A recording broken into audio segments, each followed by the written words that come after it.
ప్రజలాంటి my name is Lindsey వ్యాంటిల్.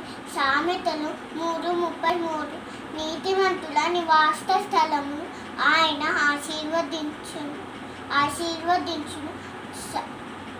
సామెతలు 4:18 నీతిమంతుల మార్గము అంతకంతకు తేజ ఇల్లును. సామెతలు 13 యెహోవా నీతిమంతుని ఆకలి గొననీయడు.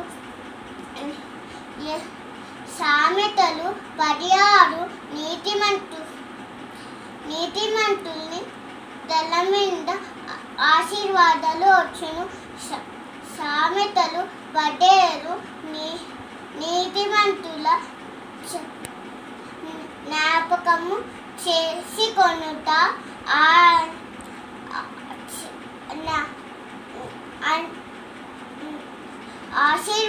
ఆశీర్వాదకరమగును.